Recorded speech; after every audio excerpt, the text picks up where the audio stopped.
একজন আল্লাহওয়ালার কাছে একজন মানুষ প্রশ্ন করলেন, হুজুর আমি অন্তর শান্তি পেতে চাই, এখানে আমার খুব অশান্তি, একটু শান্তি পেতে চাই, আমি আমার রিজিকে বরকত পেতে চাই, কি করি? হুজুর উত্তরে বললেন, তুমি বেশি বেশি ইস্তেগফার করো আর তোমার সর্বশ্রেষ্ঠ দুশমনের জন্য হেদায়েতের দোয়া করো। তুমি যখন তোমার সর্বশ্রেষ্ঠ দুশমনের জন্য নাম ধরে ধরে যদি পারো দোয়া করতে, দোয়াটা রবের কাছে যখন যাবে, রব তো জানে তোমার মনের হালত কি, রব তো জানে কেন তুমি তাকে দুশমন মনে করো, কেন তাকে শত্রু মনে করো, কেন তাকে ঘৃণা করো, দেখতে পারো না, সে কারণটাও তো রব জানে।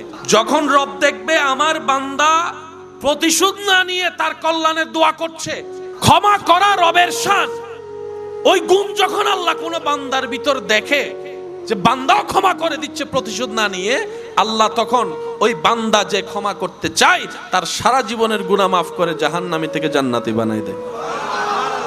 সেজন্য আল্লাহ ওয়ালাদের চরিত্রের মধ্যে একটা গুণ দেখবেন, ওনারা প্রতিশোধ নিতেন না, ছেড়ে দিতেন, যা তুই আমার প্রশংসা করলো আমি আসমানে উঠবো না, তুই আমার বদনাম করলো তো আমি মাটির নিচে যাব না। আল্লাহ আমাদেরকে আমাকে আপনাকে যতটুকু দিয়েছে ততটুকুই তো।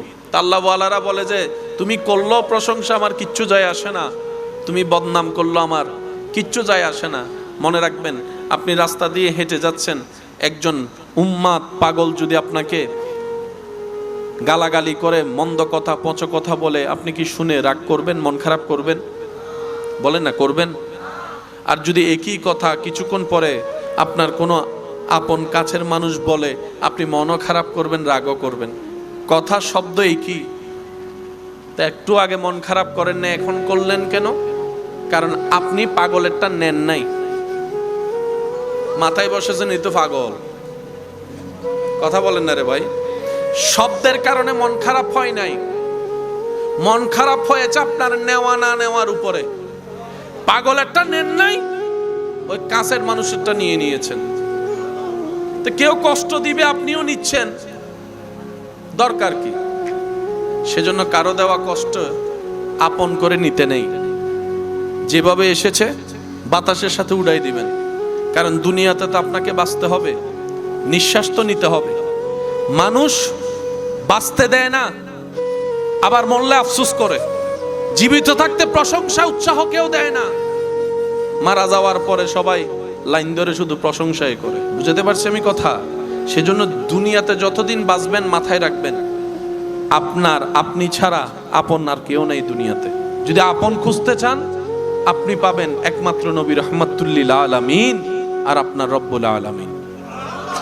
দুনিয়া আখেরাতে কাছের আপন প্রিয় বললে এছাড়া আর কেউ নেই দুনিয়াতে। সব স্বার্থের খেলা, সময়ের চাহিদা, প্রয়োজন মাত্র। প্রিয়জন আর প্রয়োজনের মধ্যে আসমান জমিন পার্থক্য। প্রিয়জন আর প্রিয়জনের সংখ্যা তো অনেক কম। সে প্রিয়জন ওই যখন আজরাইল সামনে চলে আসবে, প্রিয়জন আর প্রিয়জন থাকবে না।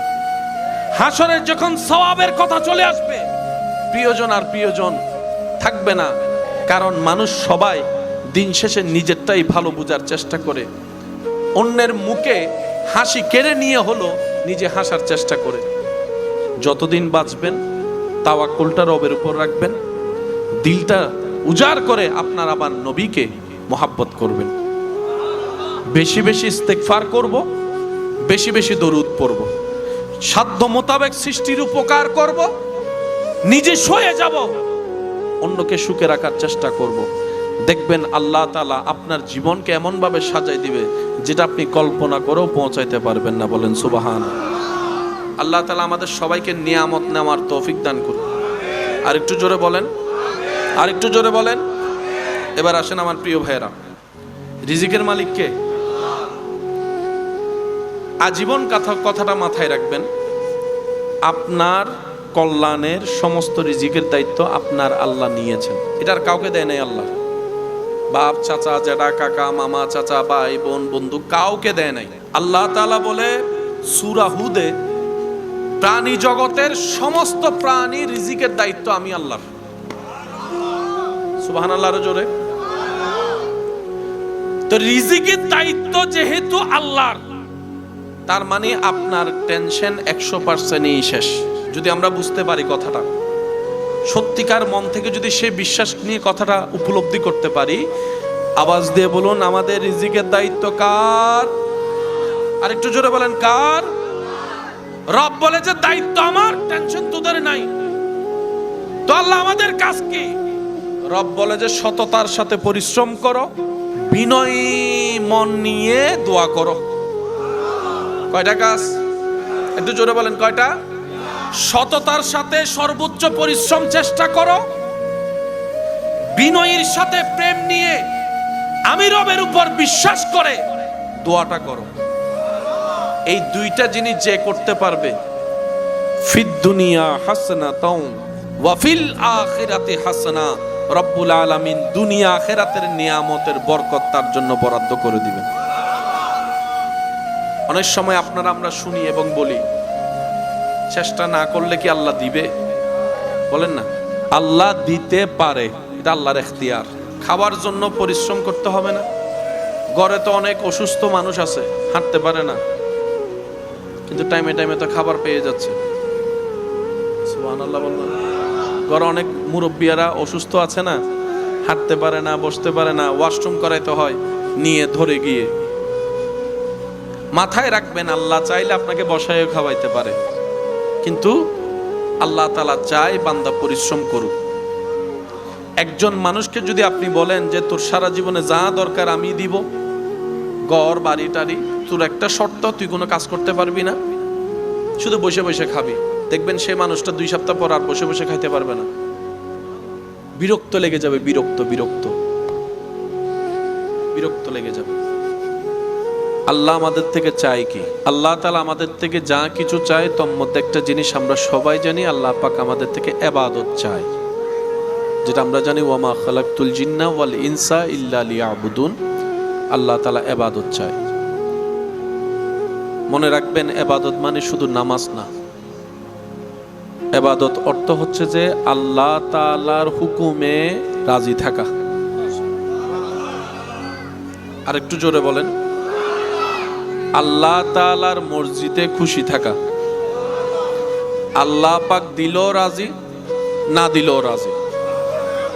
আল্লাহ চাই, আল্লাহ পাক বলে, বান্দা তোমার নিজের কোনো কিছুই নাই, তোমার কাছে যা আছে সব আমার দেওয়া। যে শরীর নিয়ে বান্দা তুমি চলো, দেখো, শুনো, বলো, সব আমি রবের দান করা, ভিক্ষা দিয়েছি আমি রব তোমাদেরকে।